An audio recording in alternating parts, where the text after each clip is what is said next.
Ever wonder where a shaman gets his power? You won't want to miss this. Life is all about relationships. Lovers, family, body, or money. How satisfied you are can be completely explained by how you relate to things around you. This is Sophie Jaffe, and together with my husband, Dr. Adi Jaffe, we are here to explore and teach you how to maximize your relationships and achieve a happier life. Let's get ignited. Hello, everybody, and welcome to this episode of the Ignited Relationships Podcast. I'm Adi Jaffe. And I'm Sophie Jaffe. I almost forgot my last name. Yep, for sure. Did you hear me stumble? Yep. It's been, I had to give it up when we got married and still getting used to it. It's been hard for you. It's been tough. Welcome, everybody. Hello. We have again, an amazing friend. I feel like the last few episodes we've had really close people to us show up, which is always fun. Yes, it's magical. Yeah, absolutely. I was going to say, but this time we talk about really dark things. But in Danny's episode, we also talked about some dark I think we generally aspects. talk about the full spectrum of all things, and what people normally know about people or feel is their light and the things they're proud of, and that's what they're showing as their highlight reel. It's just what we all do for the most part. We can try and not, but most of the people that are on our podcast are successful human beings. So Yeah. what the normal human being sees when they look at their social media, when they look at videos they do or podcasts, for the most part, are probably mostly the positive and the bright and the light and the inspiration. That's why we bring them on, is because they're inspiring humans. However, they got there because they went through a lot of darkness and shadow and rose above. And that's what allows people, when they've really suffered and really gone through some dark, heavy stuff in their lives and their relationships, that's what makes them the full spectrum of a human being. Yeah, and that definitely happens here. I want to read we have some readings for today, because today's guest and conversation is definitely on, as you mentioned, topics that I don't think a lot of people hear. I think Durek said this was the first time he ever talked about this publicly. And we had our review of the week was from Sandy Mama. Such a valuable resolution, is I assume what it means there. But iTunes just keeps cutting the stuff off. Sophie and I are amazing. Their honesty with tough topics is truly an invaluable resource. The straightforward manner in which they discuss topics is easy to listen to, as well as productive. Between the two of them, they provide an awesome balance of perspectives. Guests are well chosen and interesting to listen to, but my favorite episodes are just Sophie and Adi. There are several podcast episodes that I've listened to over and over. Thank you for sharing your struggles and highlights with the world. You provide courage, wisdom, and insight to me consistently. Thank you! ! I think you will definitely find Sandy Mama. First of all, thank you for the review and the rating. And, you said that something about the topics and the breadth of what we touch on. And I think, as I mentioned, our guest today, as far as I remember, it's almost like Melissa Hartwig, where she came on, and it was the first time that she had at the time discussed some of the struggles she had been through. And the same is true of Durek here today. Yeah, he's amazing. And thank you for that review. We really appreciate your reviews. So please take a minute at some point this week and just promise yourself, after you listen to one of our podcasts, that you will go and leave us a review. It means so much to us and helps us beyond what you could know. And I wanted to just take a moment to read something to all of you. This episode is heavy and dark and beautiful and vulnerable. And I wanted to read this piece that my friend Aarona, who has already been on the podcast, was she already? I don't think we've released that episode. It hasn't released yet. Okay. So my friend Aarona wrote The Moon Deck, and she actually was interviewed for our podcast, which you will hear soon. And she is incredible. And this is something that I read a few years ago that really stuck with me during one of my hardest period of my life. So it says, shadow. There is medicine in my shadow. Light and shadow each play a vital role in our growth.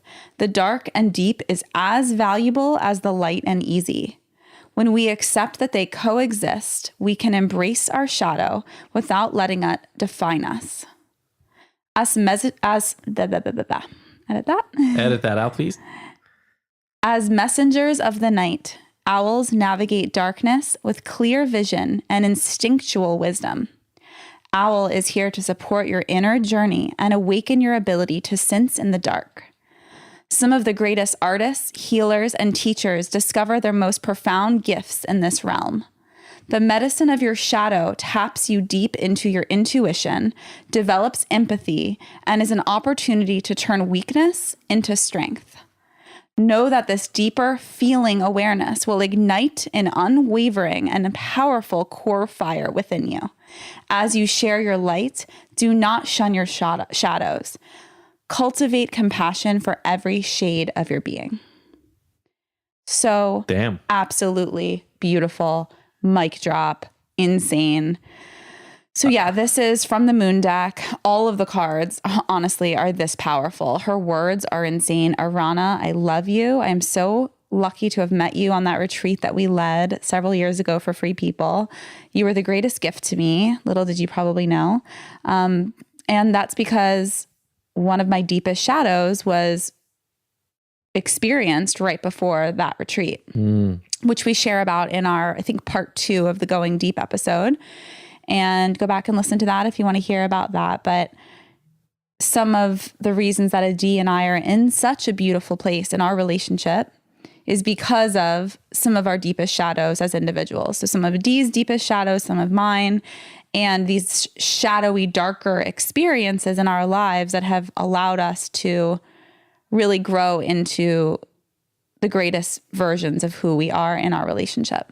Yeah, and that quote covered everything. I mean, again, Shaman Durek, who we have on here today, there's no way that he would be the person he is today if he didn't go through the ridiculous amount of struggle that he talks about. Exactly. And, you know, he recognizes that for sure. But I think you're right that even if you recognize it, a lot of times you fall back, we all fall back on this role that we play for others, which is a role of, you know, the powerful guide or the all-seeing soothsayer who just kind of already knows what your path is on. But the only reason I have any sense of what your path is because I've walked it before. And so to be able to hear somebody like Durek, who definitely comes from this place of love and acceptance and light, as you mentioned in that reading, in so much of what he shares with people and is able to relate to so many different people, once you hear his personal story, you understand why that is. And it's because he has seen so much suffering and struggle himself. I mean, it was kind of insane how many parallels he and I have experienced in our life. And that really made me, I know I say it in the interview with him too, but it really made me connect again to that strong pull that I had towards him when we first met him at Revitalize years ago. And the bottom line is, you don't know. I put my story front and center. It's one of the things, bless you, Luca. It's one of the things that I talk about as a way to sort of help others who don't see me as being relatable to them, who are still struggling with addiction, connect. And so I thought it was really powerful to have Durek share that in such a vulnerable way. I mean, he goes deep into his story on this. And we so appreciate that. I mean, that's the way that we play the game at this point, this radical transparency that both Adi and I have, that we practice within our relationship, but also with the people in our lives. There's just no room for anything else. And that radical transparency feeds into everything. And it becomes the norm. It's just the expectation for where you're starting conversations with whoever it is in our lives, like whether we're having Shabbat dinner with friends who we haven't maybe seen in a month or so. We drop right in to the best of our ability, and we can feel the agitation if we're not dropping in. If we're just kind of like, so yeah, I had a shoot today, and or how that weather, it was really 80 degrees. Really getting warm out. Yeah, I'm so excited for summertime. Yeah, isn't like baseball happening right now or something? Football.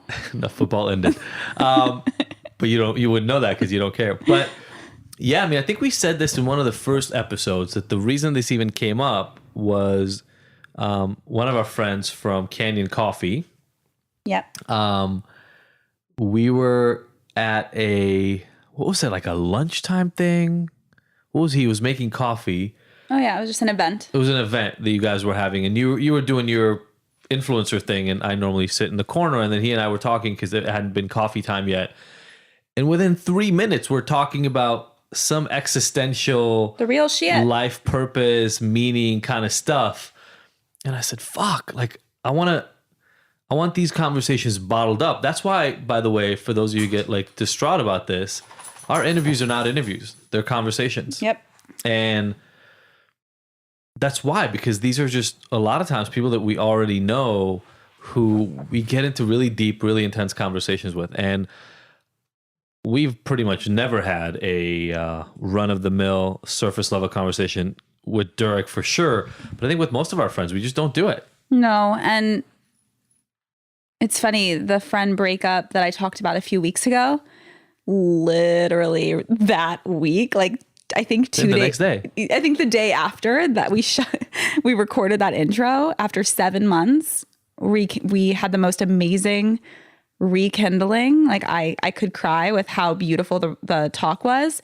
And I went into it with an open heart, but I definitely felt that it was going to go a certain way, and that to a certain level I was going to have to let go of that friendship, but at least we were going to have a polite, kind, respectful energy between us. But also you finally vocalized publicly, not just in the house, right, the process you had gone through. Right. And there's a power. Like, how many times have you sat with either a couple, a friend, preaching this radical transparency thing, and they go, yeah, I get that it worked for you and a D, but you don't understand this wouldn't work for us. For sure. And you go, okay, I mean, you can go for that if you want, but how many times are you lying to other people about how you really feel about what's going on? For sure. How many jobs have you had where you felt unfulfilled and you just kind of stuck it out? Or how many friends do you have right now that you wish you could have a really serious conversation with, but you're scared because either they'll leave you or they won't understand, whatever the thing is that is going on in your letting head. your fears get in the way. And the thing is okay, maybe this radical transparency thing that Adi and I have tried on and kept for years now that really healed us won't work for you. But what does it hurt to try?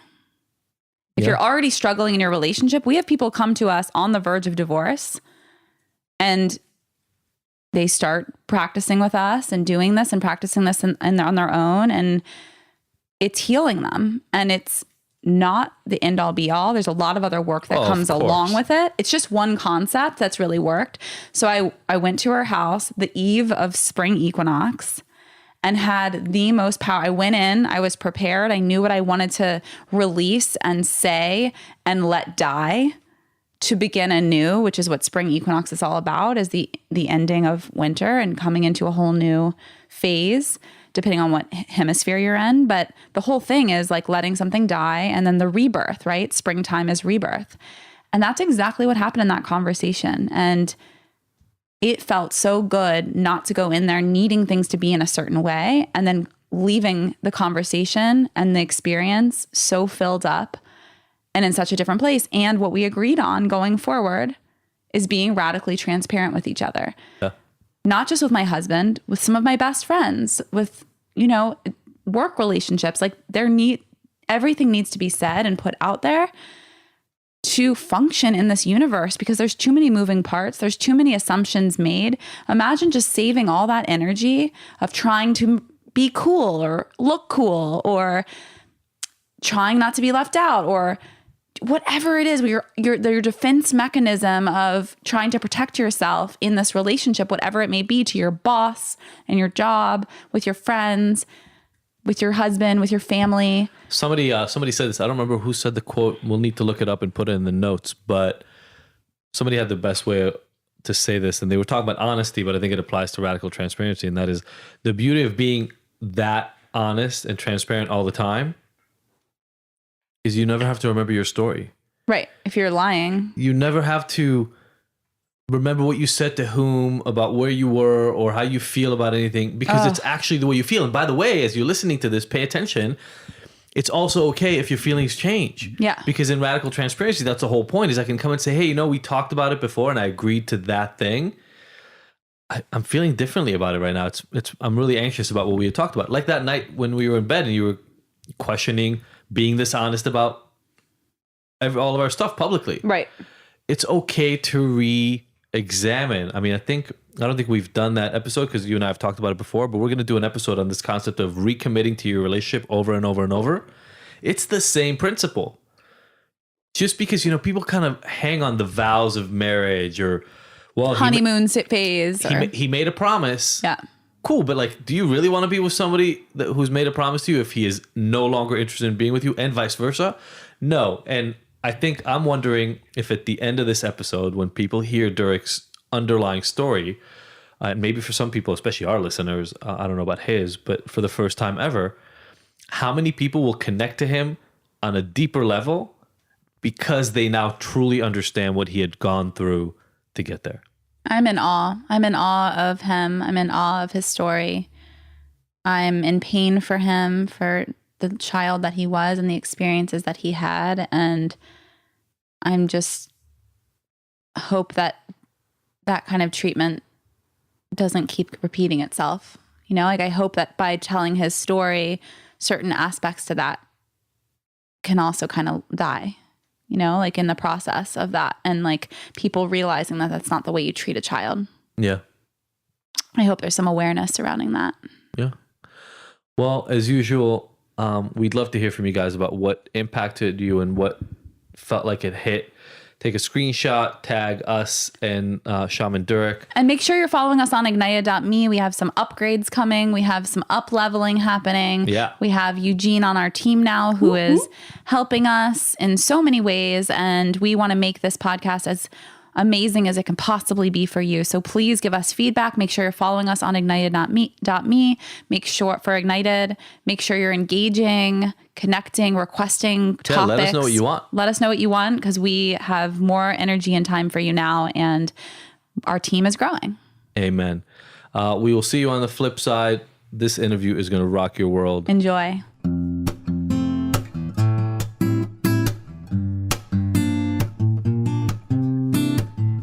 This episode of the Ignited podcast is brought to you by Philosophy Superfoods.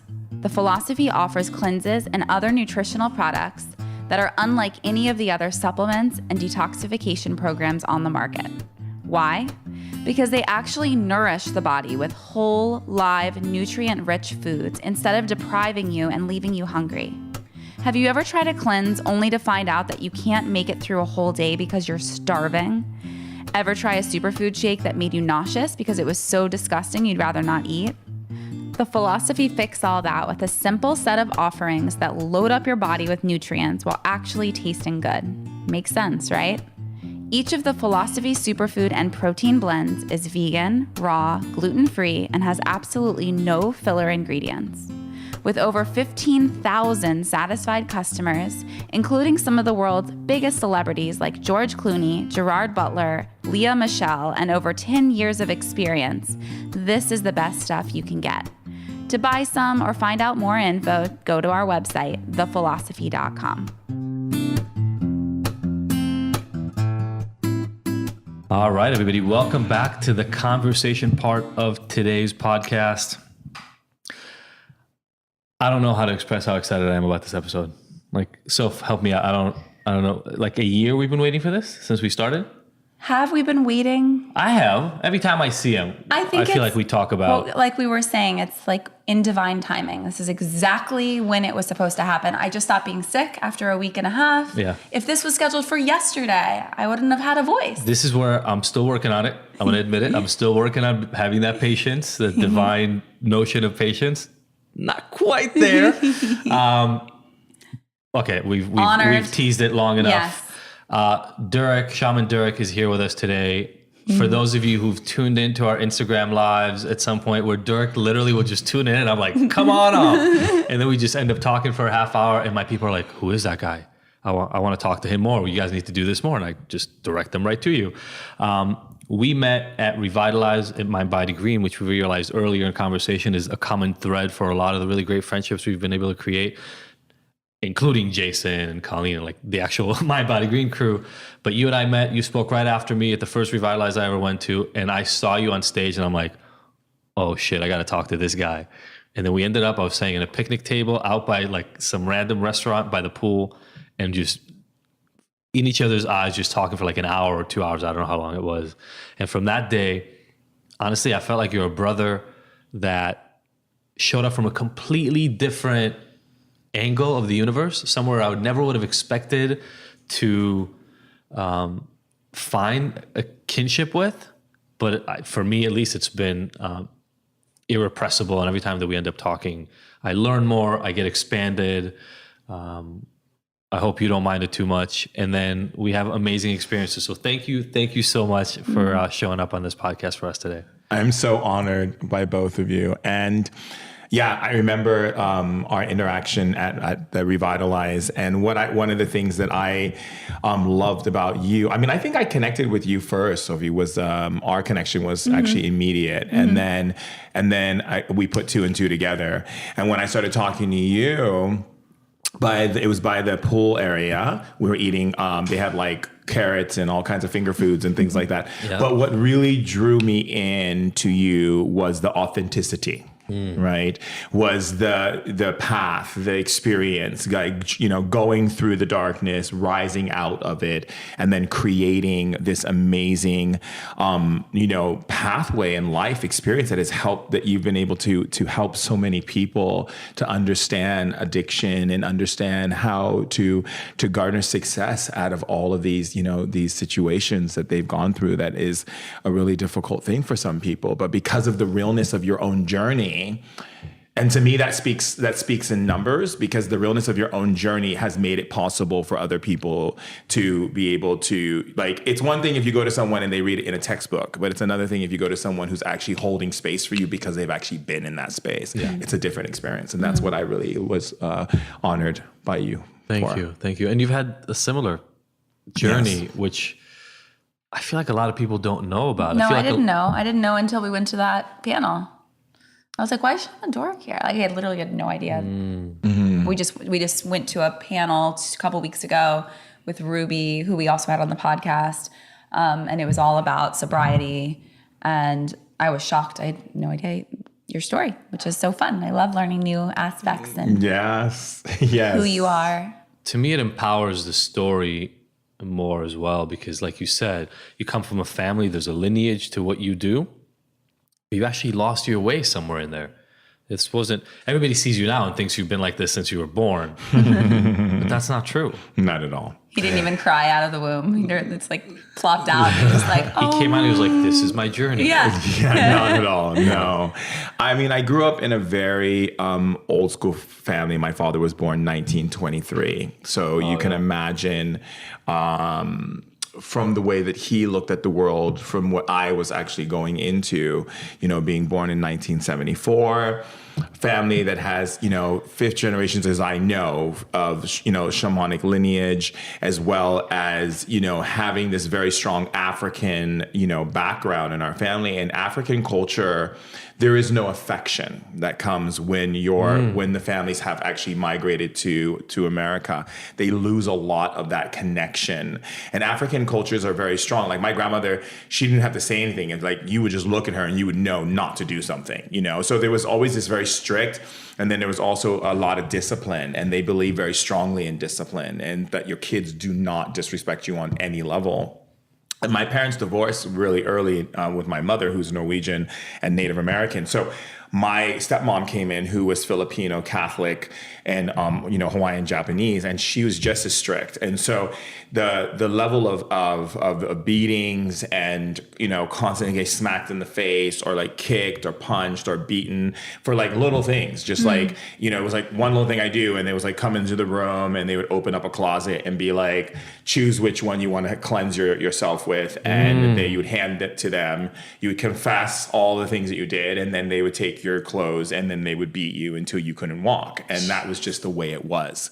And so and then at the same time, you're learning about shamanism, and you're learning about all these wonderful traits because you can see spirits and you hear things and you're feeling things and you're being told like you're the next in line, but you're also going through all these beatings. So it's almost like hypocritical in a way. It's almost like, okay, you talk about love, you talk about all these, gifts and how I'm going to help the world, but then you're beating the living crap out of me. So it was almost like, do I believe you? Yeah. So every time they would tell me I love you and I'm doing this because I love you, I would just keep saying, no, you're doing this for yourself because you went through it. So you're just telling your story through your abusive behavior towards me. And I already knew that. However, I didn't have the tools because I wasn't fully in my shamanic training until age 11. So I didn't have the tools to be able to navigate myself from that level of abuse. So I went to alcohol and I went to drugs and I went to anything that I can find to suppress those emotional pains inside, to keep myself numb, to deal with this onslaught of every day going through these horrible nightmares of this abuse with the guise of I love you. I think what's powerful about that is you've come so, I don't know if full circle is the right way to say it, but you've come around to being able to turn back and look at those early experiences and process them and analyze them and understand them in a really deep way. Whereas a lot of people who are struggling literally as they're listening to this, right? Being out of sorts with alcohol or with drugs or with sex or whatever it is that they found that calms the fear and the anxieties that everybody else has instilled in them. I hope that as they're listening to your story, the connection happens for them where they say, well, I can look up to this person now. I can admire and cherish the way they communicate now, but it wasn't always like this. They used to be in a place where they didn't trust and they felt betrayed and they were hated or suppressed or repressed by the people around them in ways that caused them pain themselves. And that if I want to get out of that in my own life, then I have to do something about it and not, we can talk about victim mentality and all these other labels and words to talk about it, but you're mentioning your shamanic story starting or training starting at 11. As we start picking up the story again past that point, what are the tools that allowed you, once you started locking into and having the right language and the right understanding, to then say to yourself, these things I'm using, the alcohol, the drugs, they're not providing what I actually hope that they would? Well, I think there was a process of observation on my part, because that wasn't the first understanding that I got, was like these alcohol and these drugs were the problem. I actually saw it as medicine. Right? It was my medicine. Regardless if everyone around me was telling me it's a drug and it's alcohol, it was my medicine. And so I acknowledged the medicine first and like really gave respect to the fact that I needed this medicine to keep me alive. It was either to cope. Yeah. It was either there was no system in place. Like I remember we went to counseling because I was so out of the sorts. Like it was this hypocritical moment of me like constantly fighting back, which is like being able to express to my father the hypocritical behavior of, you're saying for me to become this being of love who's out there helping the world and making awareness of my family lineage and understanding of how we're going to bring love to the world. And in one sense, you're doing something completely that goes against everything you say. And I used to get really, really angry. I don't blame you. I'd love to, because I don't know you as that person, but I can remember connecting back to that way of myself. Can you walk us through that? What was Durek like back then in those times where you saw the hypocrisy or you saw the discontinuity between the messaging and what was happening in real everyday life? What did it feel like? What was life like for you? I mean, to me, life was a nightmare. I literally used to sit in the corner after every beating, and our nanny would come in from Portugal, and she would wash the blood off of my body. And then my dad would come in and be like, I'm sorry, but this has to happen because I have to break you to get you to see, like the respect and, and the responsibility and all these things. But I love you. So I was like, this is what love feels like open wounds and bleeding and sitting in the corner shaking and saying, God, I just want to die, But then it became this point where I became really into like heavy metal, and I became like hardcore into like AC/DC, Iron Maiden, Metallica. And Metallica really helped me me because I started listening to the words and I was like, oh my God, this is my gospel, you know? And I became a very renegade child. I had a skateboard, you know, I had very long hair and I used to like skateboard. And anytime someone said something, I'd flip them off, you know? And it was very contrary to my role in shamanism because every time I was learning something, I would just do it, but I wasn't like really committing to it. I was just like, oh, okay, I'm just gonna get this out of the way. But the hypocrisy for me was like, I see your lie and I see you as a liar. And I see that you're a liar because you're afraid. But I was also afraid of him. You know, my dad used to always say things like, well, I brought you into this world, I can take you out, because he comes from old times. So for him, it's like, if your children disobey him, get rid of them, you know, this is the mentality, you know? So he would say this to me over and over. And finally I was like, you know what? I'm going to challenge you. I'm going to challenge you. And then there came a point where the pain was becoming so much. And it's funny because I talked to my sister about it to this day of the pain that we went through. And the pain became so much that I got to a point where I was like, I have a choice. I'm either going to like end my life or I'm going to turn towards love. And so I made a decision. It was either go to this really dark place and hate everyone and hate everything and become completely crazy and just be like the most rambunctious, like dysfunctional human being in society you can imagine, right? Like I didn't care. I used to punch holes in walls. Like I would do everything. Or I could go towards love, and the more pain I feel, go deeper to love, and the more pain I feel, go deeper to love. And so I made that decision. How old were you when you were making that decision? I was 13. Damn. I was like 25 when I was faced with the same sort of thing. At 13, I did not have the resources to even consciously, and there was no training. So I didn't get the beatings, but there was no training on love and inspiration and any of that. And you were also forced to grow up so quickly. You didn't have a childhood, really. It was robbed from you. And sorry not to cut you off, but no. I think the memory that I got once was that there was Christmas time, and me and my sister peeked inside of the gifts, you know, and my stepmom decided that.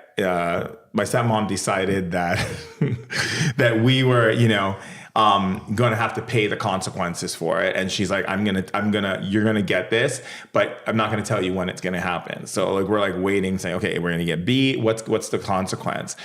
Summertime came and she called me into the room with my sister and was like, here's the consequence. I've removed everything out of your rooms.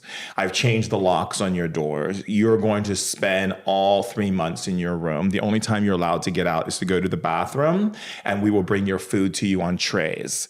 And that will be your punishment. 3 months in a room. Because you pre-opened the gifts. Mm-hmm. And so it came 6 months later. So while I was in the room, you know, just sitting there, I used to believe very strongly in Superman. I was a big Superman fan, you know, like I really believed he was real, you know. So I opened up my window and I kept screaming every day, Superman, Superman, I'm here. Save me from this. Help me, Superman, Superman. And then I used to scream and cry like, Superman, why won't you come for me? Why won't you come? I need your help. I really thought he was real, you know.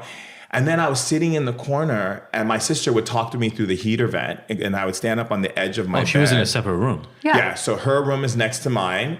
So she was on lockdown and I was on lockdown for 3 months. And then the door key would open. The nanny would come and bring the orange tray with our meals, you know, on these like, you know, like orange bowls and little cups.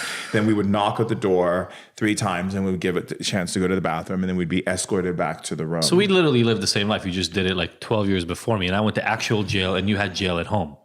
Like they locked you up for 3 months in jail. Yeah. And what I realized in that experience was it dawned on me on the second month. I was sitting in my room and I realized Superman is not coming because Superman's already here. I'm Superman. And in that moment, I made a decision that they're not going to break me. In that moment, I made a decision. I need to do everything I can to pull myself from this situation, whatever it was. And even though I was self-medicating myself on drugs and alcohol, the way I came out of the drugs and alcohol was like the only way I went to AA and I sat there and I went and got the coffee and I'm like listening to like literally everyone's talking about their thing. And I got up out of my chair and the guy's like, why are you getting up? I was like, I need some coffee. And I went over to the table and I'm just listening to everyone. And I said, this is actually making me want to drink more. I got to get out of here. People say that all the time. I'm like, literally, I feel like this is like, I'm joining some kind of, this is what I felt. Now this is not for everyone, but I felt like I was going to be in like, for the rest of my life, this alcoholic cult that tells me I'm constantly an alcoholic, always an alcoholic, always going to be an alcoholic. That's all I kept hearing from people.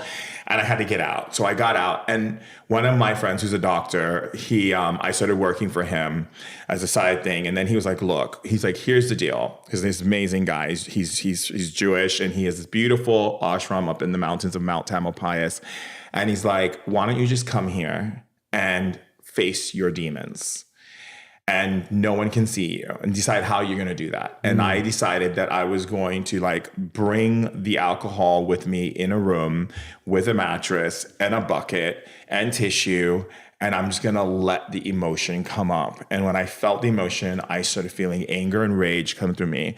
And instead of I looked at the alcohol in the room and I put it in the room because I wanted to see if when those emotions come up, is that because I go right to my medicine, you know? Sure. And I wanted to do it. Like there were times where I even got to a point of pouring and then I stopped and went back to the mattress to finish my cycle and like would go through the emotions. I would scream, I'd bang, I'd yell, I'd cry, I'd rage, I'd roll around, I'd like growl. I like went through all this stuff. Then I started throwing up. And then I was like having the runs and then I was like going through all this stuff. And then finally, like I felt the core pain and it was the betrayal I felt inside. From childhood. Yeah. These people are supposed to love me and nurture me and take care of me. Yeah. And they didn't. And so because they were abusing me and hurting me, I was inside thinking that was love, that was okay. And so I went through that process. And then after I finished, I never drank again. And I did the same thing with crystal meth. Like I was a crystal meth addict, you know, I was doing cocaine, crystal meth, doing the whole thing while training as a shaman. And my teachers would say to me, and my grandmother and my aunt would always say to me like, boy, we know you're on something, but you're going to continue with this. And like, literally, I just kept going. But at the same time, I knew that I had to deal with that as well. And so I did the same exact thing. And I realized the only way I could clean myself from this was to face this energy. And then I got in trouble with the law because I was very naive and I was a skater and there was this house that was abandoned and I threw a party at this house because my dad wouldn't let me throw a party and I thought the house was empty, that no one like lived there. So they gave up their house. I was like, I found a party house. Yeah. And I had some older kids who came and they ended up writing their name on the carpet, like with 100 proof alcohol, over 100 proof alcohol, and set it on fire. And we couldn't put the fire out and the house burnt down. FBI came through the whole thing and I got arrested. And then everyone went to court and everyone was lying in court. And I saw the family and they're like, how could you have done this to my home? And I just was like, I'm going to take the sentence. And they were like, we're going to give you 5 years and then we're going to transfer you into a more like adult type situation. And I went in there and it was intense. Like first day arriving, I remember this kid was in the room and he just spit on my face all day long for a 48-hour lockdown.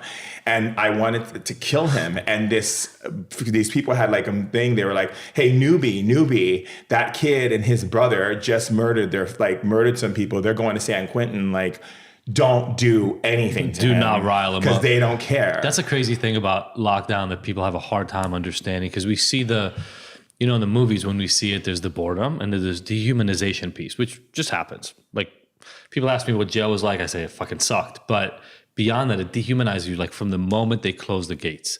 The whole get naked, like shower with people in this proximity, bend over, all that stuff that you see is real. But then the hard part is you take all those people who've been dehumanized and you put them together. I know. And it becomes the most pack mentality thing you've ever seen. I sat in a bunk listening to white supremacists who didn't know I was Jewish. I had to hide my name because with a name like a D, people know something is up. So I told them my name was Adam. Because that's the best I could come up with in the moment. But they're literally sitting there like talking about their like neo-Nazi escapades outside of jail, and I just had to shut the fuck up because it's like me and them in a room. There's 5 of us in a room, and that's it. And if I act up, maybe they don't find me tomorrow. And survival just kicks in a way that I think most people who are out here really can't even understand, right? Having somebody spit on your face for 48 hours and just taking the safe road, which is staying out of his way as much so that he spits somewhere else. Yeah, but there was no safe road for me. I mean, eventually it caught up and I ended up having to fight every single day. How long were you there? For almost a year. Yeah. And then I was put in the hole for like 3 months. And when you're in the hole, you learn a lot about yourself, you know, because you're in this room, they strip you of all your clothes. They give you like this plastic bag with like this string. So you don't kill yourself. So if you try, it rips. And you're in this room, tiny room. It's pitch, like it's dark. Like it's like the worst thing for anyone who's claustrophobic. And they lock you in there. You don't know what time it is. You see the day go, and the window's so small, so it's way up high, so you can't even it just shines one light, and then the light goes away, and the light goes up, the light goes away, but it's still dark. And you're in there, and you're in there, and you're in there, and you're in there, and you're in there, and you start going delirious. Like there are times where I would like try to bang my head against the wall and try to kill myself. And then they came in and put me in a straitjacket, and they're like, and you're gonna stay in that. And they'd come in and be like, Mr. Verrett, do you feel like killing yourself? I'm like, yep. They're like, okay. And they'd close the flap, and then they keep me in it. And then finally I was like, okay, I don't know how much time has passed, but this sucks. So I finally was like, I gotta beat them. I gotta play the game, you know? So I was like, no, of course not. I would never wanna kill myself. That's not what I wanna do. I wanna rehabilitate myself. I wanna change. And they're like, okay, but they still didn't let me out of it. And then like, more days would go by, and I kept saying the same thing. Finally, they pulled me out of it. And so I was in there for 3 months. And when you come out, you're delirious. You know, the light is bright. You're sent back into your room. And then you're dealing with like people coming up to your room and be like, yo, nigga, I heard you was up in the hall. What you doing? Like that. And you better watch yourself in the shower. You better watch yourself, because I'm going to get you, nigga. You know, and so you're dealing with these intensities, and you've got like the white group, you got the black group, you got the Hispanic. And then you got the ones who are just kind of like the weirdos who just move around and walk around during the time when you're out of your cell. And I wanted to be more, I mean, you probably, you know, I mean, like, I wanted to be more out of my cell than in my cell, because I hate that small room. It used to freak me out, you know? But when you're in the hole, it takes weeks for you to pull your mind back together. And then you take showers all the time. You're always naked. Your towel never fits you because it's always this small, tiny little towel. And my dad never would come to visit me. He came one time and was like, you're a disgrace to our family. And that was the last time I saw him. And so I learned to adapt, and then I started realizing there's a system, and I started going, okay, I got to get through the system. Thanks to my sister, who's genius. When she came to visit me, she's like, I have a plan. She's like, I'm going to take pictures. Me and my girlfriend's going to get together and wear our body glove bathing suits and take all these really cool pictures. And then you're going to tell them, hey, you want a pen pal? Because I know these beautiful girls, and they'll write you, and all the guys are like, yeah, I want to be a part of that. I'm like, yeah, but you have to be like, you have to protect me. Okay. So I ended up building Thank God for your sister, man. Oh my God, she's genius. She was genius. So she had all her girlfriends writing letters to all the other inmates. That's all they want. They just want human connection.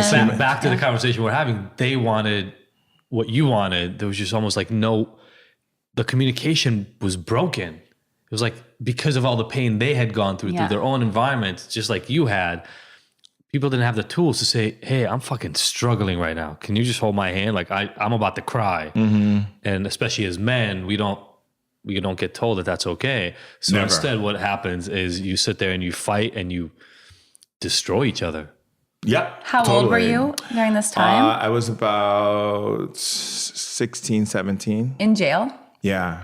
So this is like juvie or adult juvie. Adult juvie. Wow. Before they transfer you to the next level. They wanted to take me from there and then transfer me, because I got 2 felonies and 2 misdemeanors. So sick. And plus I have powers too. So I was using that as well. So I was like going in and like looking at people's energies and talking to the spirits and finding more about them, so I can be like, get into their headspace. Like they were like, dude, you're so cool. Like, read me again. And then it became that with the pictures. And then all of a sudden I built this very strong unit. of people who were protecting me, which made it even better. And then I started using my powers on the people in the kitchen. And then they're like, you can mop the floors. So it got me more time out of my room. Good. And when I got out, I remember kissing the ground when I got out because there's nothing like freedom, you know? Nothing like freedom. It's like, I will never, like when people sit there and tell me like, when I see people just waste their freedom and they don't realize like right now they can go down the store, they can skip, they can sing, they can do all of these things. Open a fucking window. Open a window. You can open a window. Yeah. I mean, it's true, you know? I mean, I didn't even realize we had these parallels, to be honest, but I didn't either. I appreciated life in a way I never had before after I got out of my jail sentence. It was like, it was the first humility had been sunk into me. It sounded, maybe you didn't, well, no, maybe you did, because you went through that Metallica. I went through a 9 Inch Nails phase, not a Metallica phase. I did that too. I love 9 Inch Nails. Yeah, totally. Trent, if you're listening, you can come on the show anytime. Yeah, I want to be in studio when that happens. But I went through that phase, and then, you know, I don't even know how to say this. I'm like tearing up as I'm thinking about this. But then you go into real pain, because that's privileged pain. Right? Like listening to 9 Inch Nails and rocking out in my dorm room. Oh, yeah. Screaming at the top of my lungs because my girlfriend broke up with me. That's privileged pain. You go to, oh, fuck, I walked through the wrong hallway in the corridor and I get my ass beat. Yep. Maybe by deputies, but maybe by other prisoners. Like, I don't even know who's going to kick my ass today because of this.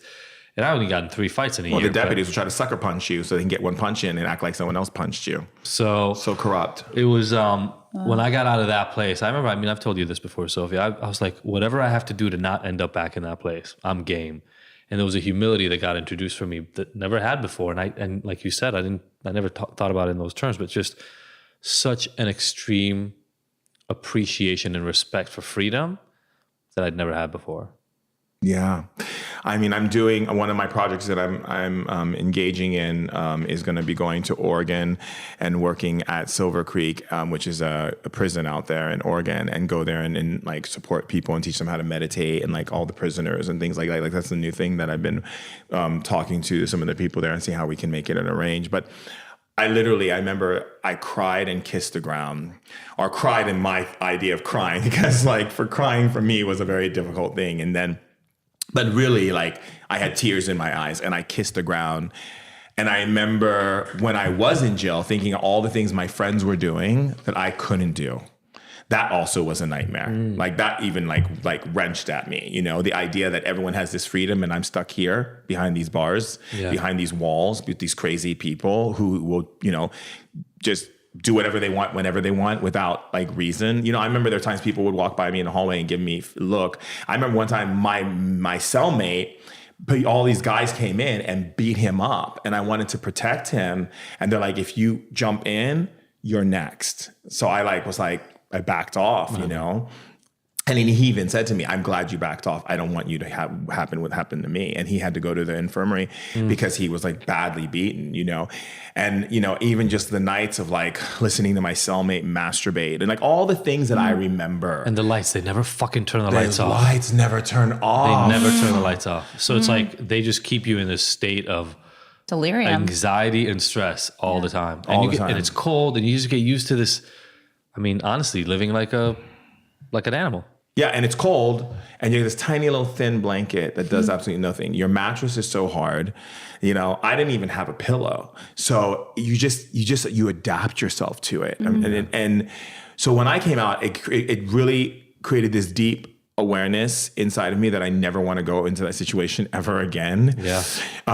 Even though, who knows, because I am such a person who gets in the face of things globally, and you never know. Like, I mean, I look at Martin Luther King, I look at Mandela and what they went through, and I ask myself, could I handle what Mandela went through? And I'm like, yeah, actually I could. Like if it was for something that was about bringing change. If it's around a mission and a purpose, it's different than, oh, fuck, I didn't realize what my life really was. Right.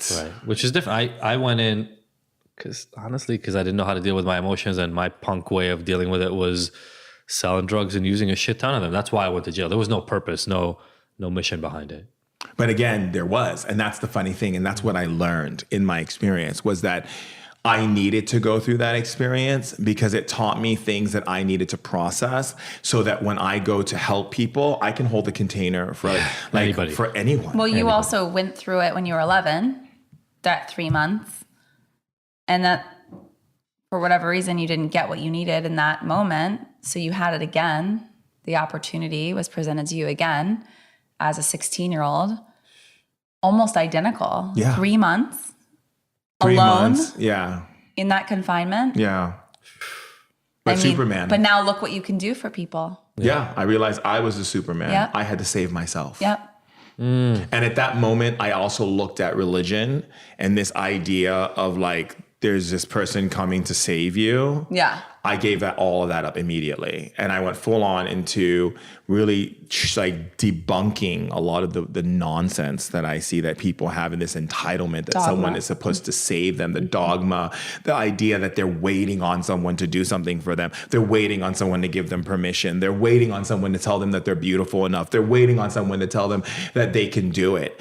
I was like, I have to be the Superman for me. Yeah. I've got to tell myself all the things that I want to hear, and I have to be the one that's my cheerleader, and I have to be the one that is my provider, and I have to be the one that nurtures myself, and I have to be the one that makes it so that I can jump on an airplane, go to Israel in the 90s in the middle of bombs going off like every half an hour, and keep my mind in a place where I don't want to run away because I want to be there for the Israeli people. Like the ability to just fully anchor myself into who I am without the need to constantly think that I have to be codependent upon some system or idea. And I believe very strongly a lot of what's happened spiritually in the world, because as a shaman, I see it, is this codependency. People become codependent upon these plant medicines. They become codependent upon, this guru, codependent upon this spiritual person. I'm like, no. Reel it in, people. Yeah. Reel it in and get into yourself, because you are the leader. You're the only you one. You are the only one. You're the one who's bringing legacy. Yeah. You have your brothers and sisters who are also leaders, but we have to be able to coexist and not be threatened by other people in our ability to coexist. Mm-hmm. Yeah. And create support the people around us in a way that allows them to stand on their own versus help other people in a way that makes them then dependent on our continued help. Exactly. Which is hard, because there's the selfish part of us, the ego, likes having people feel like they need us, right? Feeding off of us.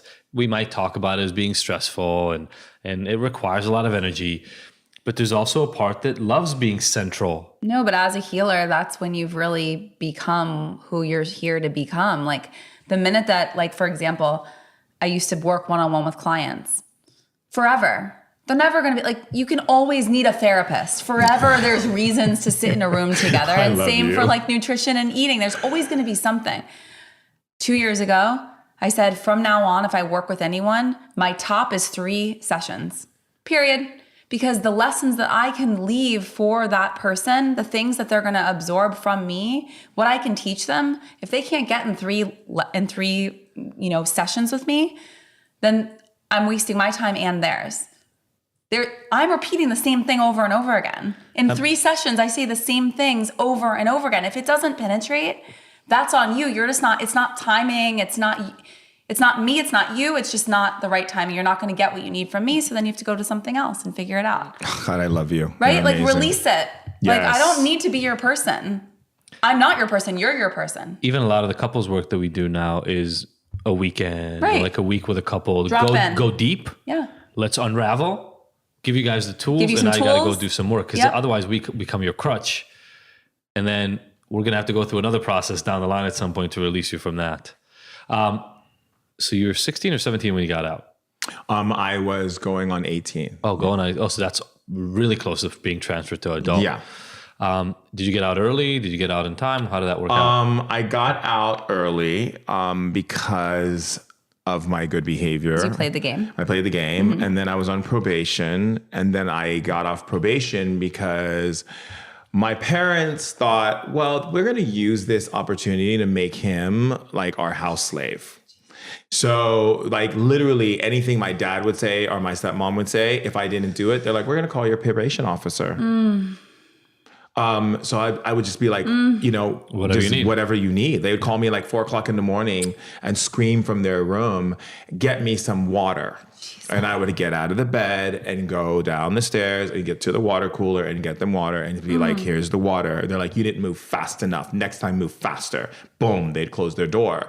So it kept going on. And then finally, there was a situation where my stepmom, you know, one time I came in the house, she was just really angry and she said something to me really rude and I called her a bitch and she like decked me and became this big out fight where she was like hitting me and then I was strangling me and I like literally tried to take like a blender. I was like on the back of a cabinet. She was strangling me on this cabinet and I was reaching my hand above trying to find something to hit her with to get her off of me because I was dying, you know? And she's a black, you know, she's 3rd-degree black belt in karate. She's very strong. She's just like, you know, very intense. And like, so I'm like looking for something and I found this blender and I just hurled it in her side of her head and she fell down. And then she's calling my dad. Usually I call my sister. So my sister and I tag team and are like, we're not going to let you like hurt us anymore. And so my dad came down and just pulled off the back of his shoe and was like, you know, you're disrespect. And he like hit me with the back of his shoe. And then I ran to the alarm to push the alarm to get the cops to came. And because my father's this prominent, very powerful person, wealthy, like everyone in the town loves him and everything, they came in, they're like, Mr. Verrett, what's going on? He's like, my son attacked my wife and me. He broke probation, sent him back to jail. So I went back for like, maybe it was like a week or so. And I was like, whatever. And then I came out and then I told my probation officer, I'm like, you don't understand what's going on here. And then one day he happened to come earlier for his appointment with me and he could hear them talking to me, how they manipulate the system to work in their favor. And I came outside and he was crying. And I remember his name is Herb Schilling, amazing guy. And he was blonde hair, blue-eyed guy, tall. And he looked at me and he goes, you were right. He's like, they're crazy. Like, I can't believe you have to go through this.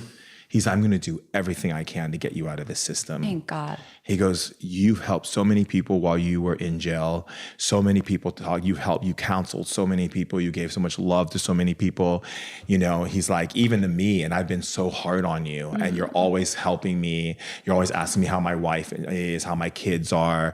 And he's like, and what I just heard through the window, he's like, I'm going to talk to the judge and I'm going to get this thing dealt with. And he did. That's amazing. He did. And he came and gave me a hug and cried in my arms and was like, I had no idea. I am so sorry for the way I've been treating you. And I was like, I gave him a hug back. And then after that, everything started changing. And what's interesting about it, though, is I use all of those experiences, you know, because there's a point when my father came to me and finally cried and said he was sorry for all the things that he did. But he always goes back to, well, I grew up in a time where I watched my friends get lynched. I grew up in a time where because my dad was apprenticed to my grandmother, who was the shaman, and then grew up and then decided that he was afraid of that and he had to make money. So my cousin is Fats Domino. So my dad was his road manager. And every time they went into a new town, they would look up at the trees and there would be like, you know, people hanging. And that was the way that they would try to tear my father and Fats from going and playing in that town music. And so it was really, and they couldn't put money in a bank. So they had to, you know, put money in the back of a cars, 5s and 1s. They had to hire a man to sit in the front seat with a shotgun. That's when people say shotgun. That's where it comes from. You know, so my dad went through a very difficult time. It was a lot of fighting. He had to learn how to be a gunslinger because they would always have shootouts and my dad would have to hide behind the car and shoot back. And so he was hard, you know, it was very hard. To him, he was like, this is easy shit, boy. Exactly. Like, this is cake. Yes. Trust me. Exactly. Which I think is the process we all go through. Like, I mean, look, we've got 3 kids now. I say this all the time. Our kids will have something to say about the way we raise them. They just will. Because if we do our best job for them, then they will have those resources. They will discover that they're Superman and Superwoman through some of our own teaching. But that will also mean that they will uncover weaknesses and gaps that we don't even see because of the way we were raised. And I almost want to welcome that and empower them to find out what the next level is for them. Because nobody talked to me about that stuff. Just like, again, I see the dichotomy for you, man, growing in a place that both empowered you to connect to how strong and powerful you are and beat you down and showed you how weak you were in some ways. There's almost a a transparency of reality in that growth experience and growing up, that developmental experience, that is a mirror to what we go through in everyday life. You can be weak or you can be strong. You can choose the good, you can choose the bad. And to tune into that and understand it from like 11, 12, 13 years old is so powerful because you've seen both. Yes. You weren't sheltered and protected, and you weren't only abused. It was like this weird amalgamation of both. Yes. And such extremity. It was so extreme. Yeah. Yeah. Absolutely. You were taught to feel it all. Yeah. But you know what? It's what it has done. It has literally made it so that I love so deep. Yeah. I only know love. Yeah. And when I look at everyone, I don't care who you are, what you do, and how you do it, and what you say, and whatever, I love you. And it really allows me to understand human discord, human abuse, human suffering, and go from a place of, I can go to your darkness and meet you there if that's what you need me to do to help you to see your way out of this. And it really supports this greater container of this capacity for me to support people to see their own power. Because it's not about me. Like at the end of the day, like a lot of times we're like, oh my God, we see your Instagram. Oh my God, you're this. And no, it's not about me. It's about the people. And that's what I live for. I live for the people. And that's, you know, even when it comes to my relationships, same thing. I'm always like, it's always the people are going to be first. So if you're cool with that and you know that that's my life, like my life I've dedicated to the people and you can roll with that, then we're good. But I don't believe in compromise in relationships. And so, you know, until that relationship shows up that says, I'm not asking you to compromise, or I'm not going to get mad at you because I have all these needs that I need to fill up inside. No, you come and you know, you do you and I do me. And we come together with like one side of the table and another side of the table, and we bring our tables together. You got 2 legs, I got 2 legs, we got 4 legs, now we bring a feast. Yeah. But I'm not here. You have to be whole on your own. Yeah, I'm not here to be like trying to like water myself down or cut off my arms and legs to make you feel comfortable. I'm not here to compromise. I will never compromise. Never again. It's so interesting. I mean, so as he's talking, do you connect to some of the conversations we've had over like 12, 13, 14 years? I feel like I wasn't as connected to the purpose, but I feel like this is a point of contention. I don't really know how to say it, but even because Sophie's an incredibly strong woman, which is part of the reason that I was attracted to her in the first place. And it took her a while to find her voice. I think when we first met, because of the past relationship, et cetera, it wasn't necessarily the easiest thing for you to find your strength, even though you had it obviously earlier in life. But I wasn't as clear on my own purpose. And so it took us the first few years, the way we talked about it before was that I'm really work obsessed. And it's, I think, the last 3, 4, 5 years when I realized for myself that I'm not work obsessed, I'm purpose obsessed. And I see this, I used to say that it was payback, like helping people for all the things that I'd done wrong. Maybe it's more of what you're talking about right now, which is kind of like, I've seen the other side and I want to show more people the other side. There's a better way to live. Stop believing all the bullshit that you get from everywhere. And I kind of took it on as a mission, whether we do it together with couples or I do it by myself or on mental health and allowing people to ignite and find their purpose. But even with a partner that's really strong, it becomes almost like not a tug of war kind of thing, but finding that balance. Because the only person that can counter that, or maybe there are people who can just be support to somebody like you, who see your mission, understand it, and are there as role players in it and help push it forward. Or there's people who are so strong that they're not afraid. They're not bothered. They're not threatened, because you're a strong personality.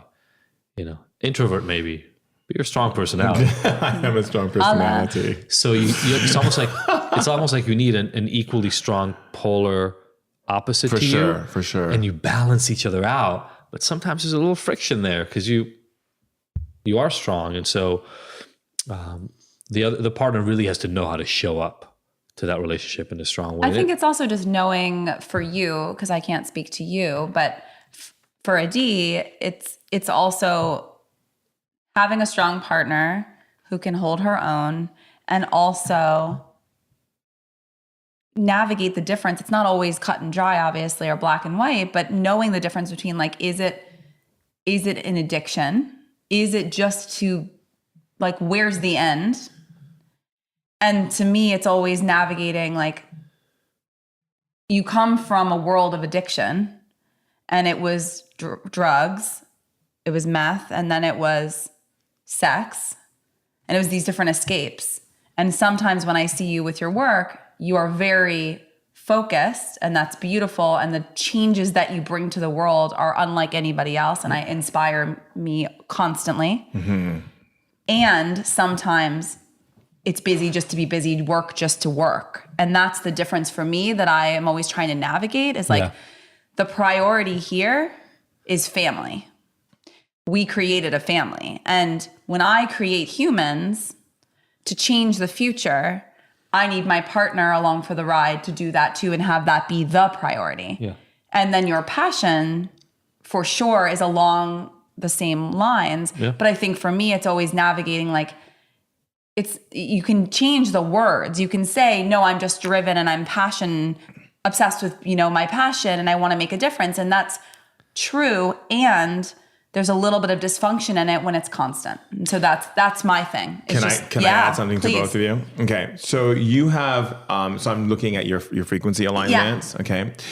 So you have a frequency alignment of 48 and 7 near your heart range. In shamanism, what that means is that you're a person who looks at the whole picture and then looks at the core energy. And the core energy is your family, right? So you're like, if the family's not good, there is no good, right? So that's how you're looking at it. He has a 56-8. A 56-8 means that he's an empath. He feels the discord in the world, and he feels like there's this part of him that needs to change it, okay? 100%. Because he has a change frequency inside of him. The energy alignment, or to say the energy alignment of inside of Adi is that Adi holds a 7 energy alignment. You hold a 4 energy alignment. So I'll tell you the difference. In shamanism, a 7 energy alignment is someone who feels like they get empowered by seeing themselves do something. Okay. Whereas yours is 4. So yours is more based on like, I'm empowered by just being and the state of being. Like you could sit in a chair all day and be like, yay. Whereas with him, he's like, oh my God, what am I doing with my energy here? Totally. You should go on vacation with us. And no, so, literally. Right. Yeah. And so what happens is you both have to constitute a very clear range in when it comes to the level of communication, right? And understanding each role that you both play organically into the situation. So I'll explain to you. Yeah. So when he goes into that place, you have to learn from her the understanding of, oh, she's here to remind me that none of it matters other than me just being present in the moment, right? Yeah.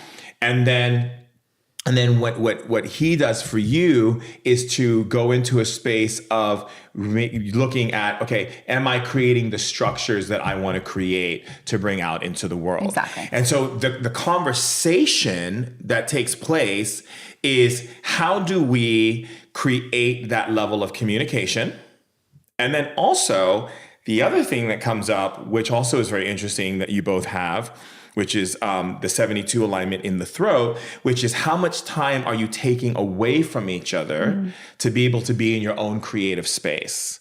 So that way you're not bleeding into each other, right? Because you have to understand, Adi is an empath, okay? You're a visionary. So let me tell you the difference. An empath in shamanism is someone who can feel the suffering and pain of everyone all the time, every second, every minute, all the time, every time. So what they want to do is they feel pain, and they feel they get rid of that pain by dealing with the situations that they feel is causing that pain. You're a visionary. So your whole thing is, I don't move until I can see the vision very clearly.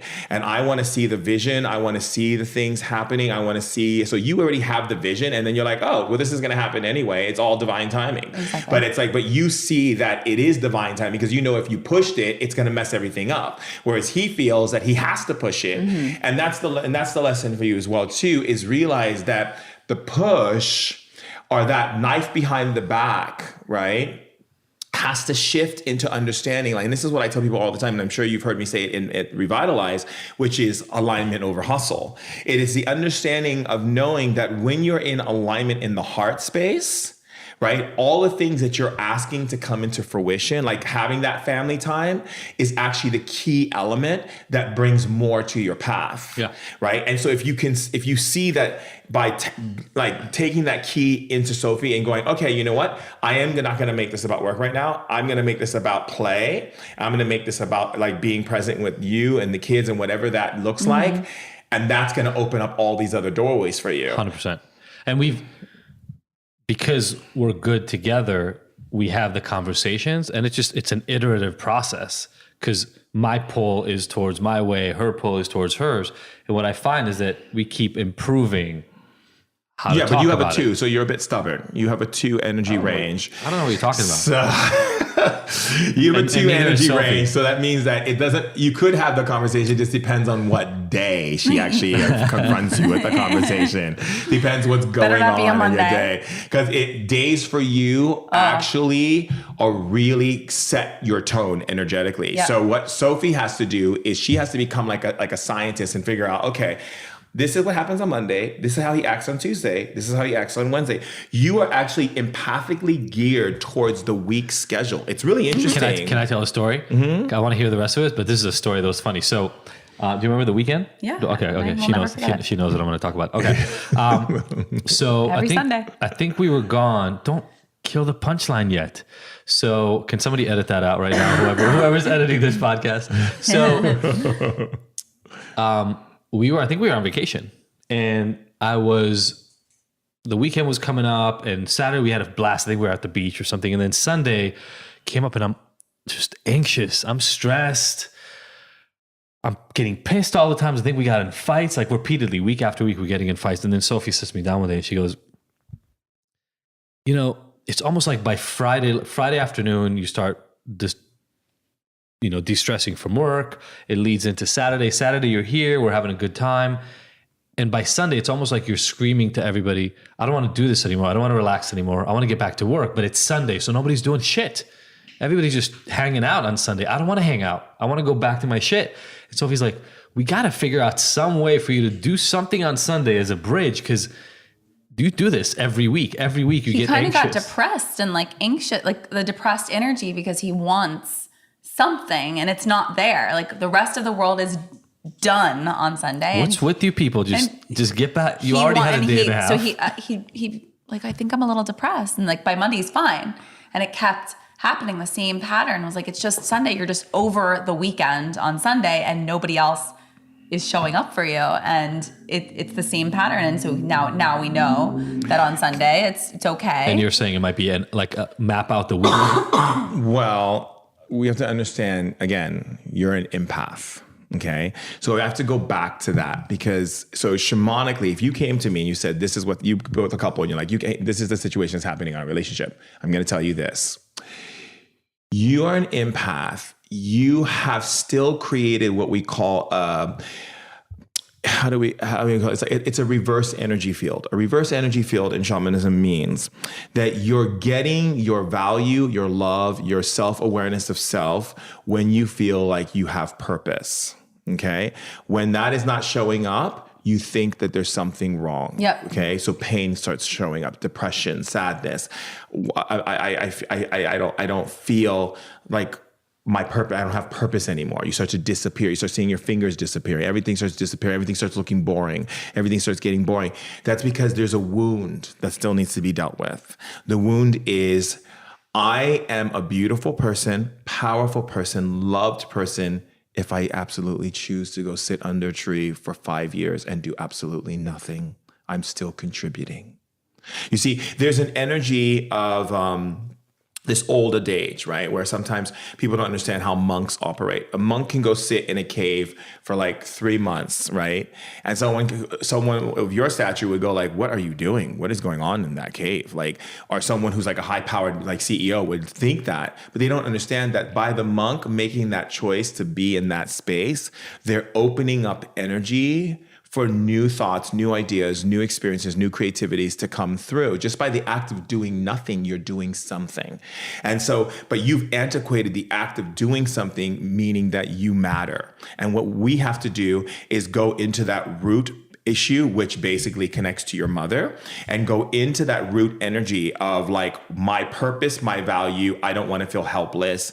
I want to feel that I have some position to play here, so that way I don't go into depression. Yep. Because that's what's going to happen. And the cycle is going to keep going and going and going and going. And you're going to get agitated because you're not going to understand, like, you know, why people aren't moving and shaking and making things happen. And that's his mom. It does that.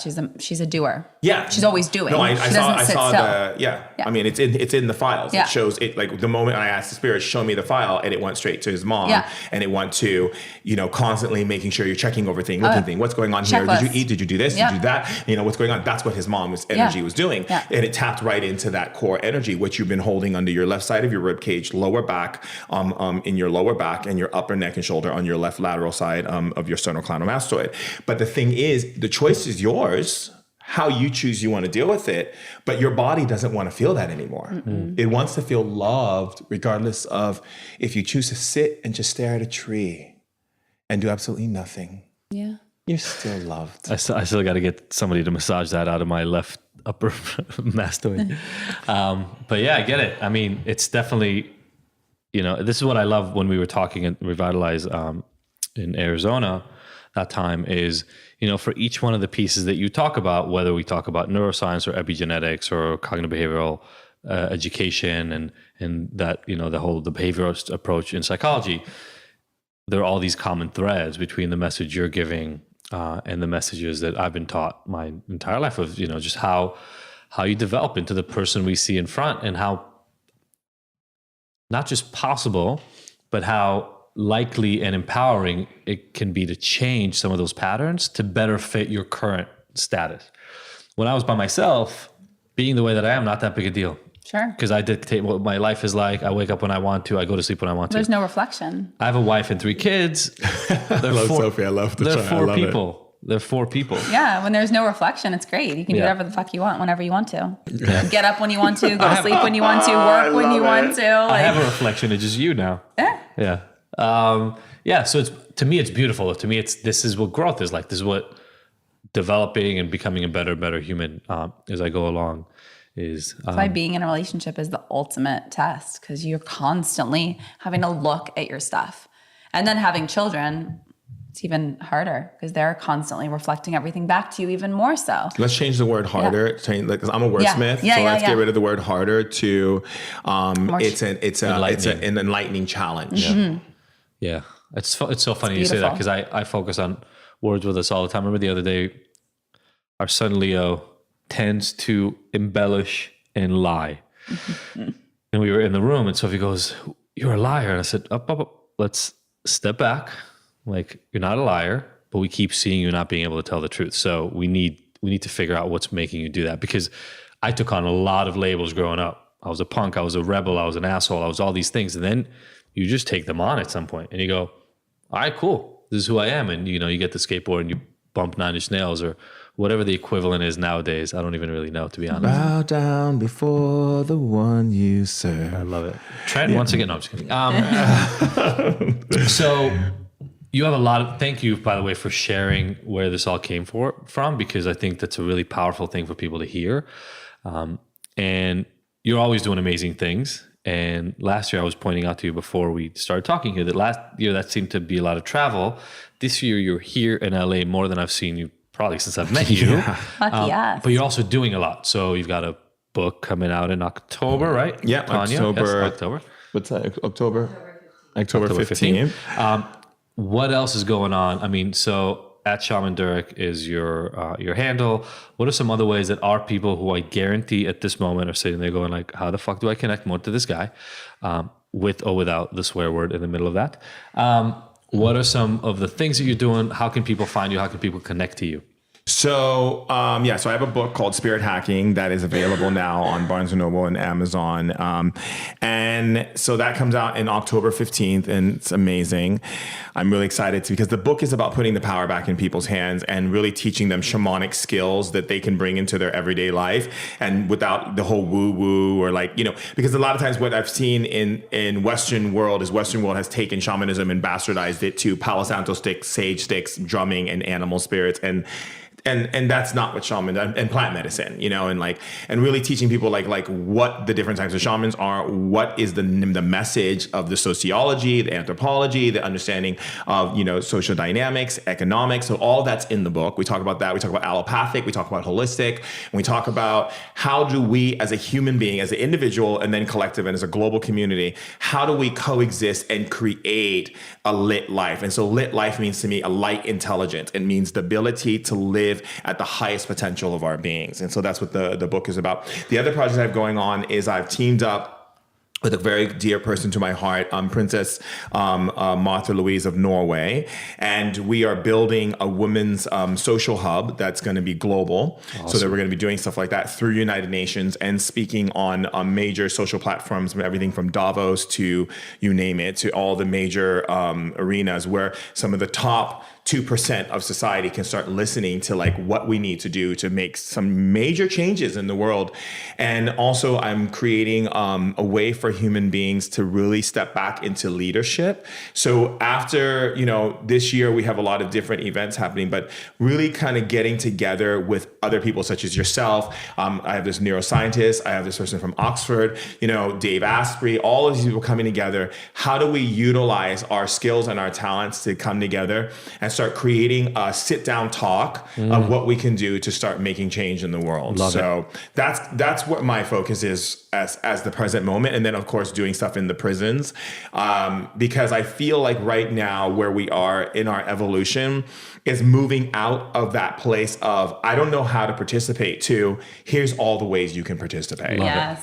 And almost making it an expectation, right? Right now, the expectation is you go to school, you do the thing, you get a job, and you get married, and that's what will. Or you drink beer, you go to college, you get brainwashed, then you do that, and then you have to find the person you're with, and then you have kids, and then you work, and then you take little vacations, you fight, whatever it is, and then you get cancer and die. Yeah.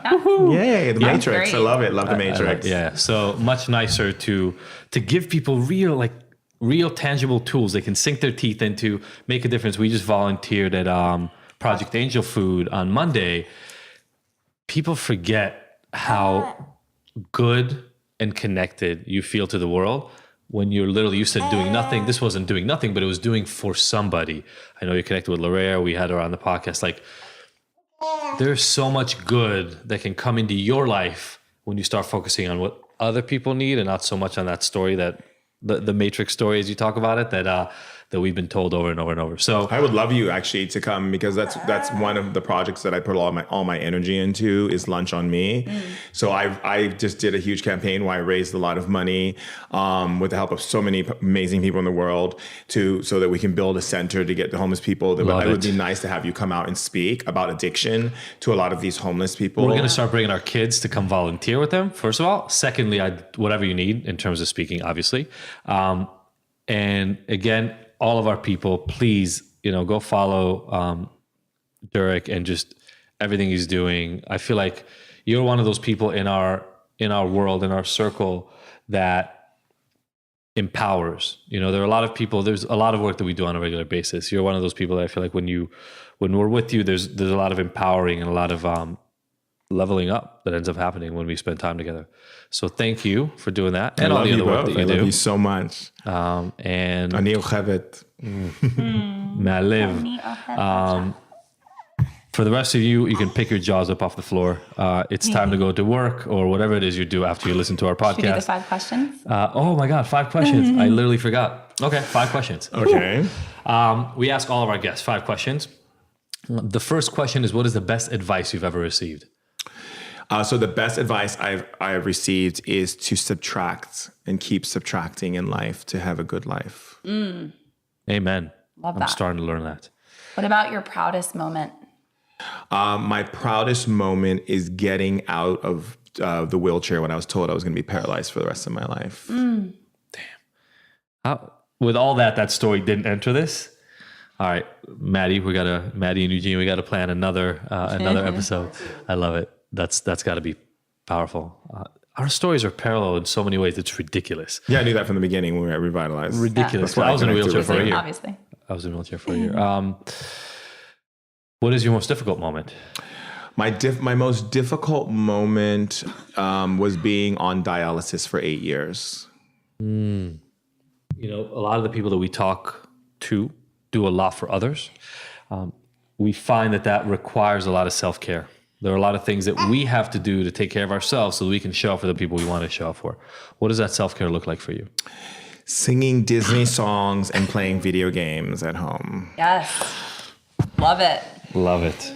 And last but not least, this show is called Ignited. What ignites you? Seeing people being in their power and building legacy. I love it. You heard it here. I love you too. I don't really know how to end this other than thank you all for being with us. Thank you for joining us. And for the rest of you, we will see you next week. Bye. Bye. Bye. Thank you, everybody, for listening to the Ignited podcast. We were so happy to have you along for this ride. Please go and subscribe to this. Leave us a review. We love hearing from you. And if you want more, don't forget to go to ignited.com, where all the podcast episodes are available with show notes and so many of the little details and links from each one of these interviews. And you can look at all the future events that we have going on, all the things that make Ignited so special, even beyond this recording. Again, thank you so much for joining us. We will see you next week.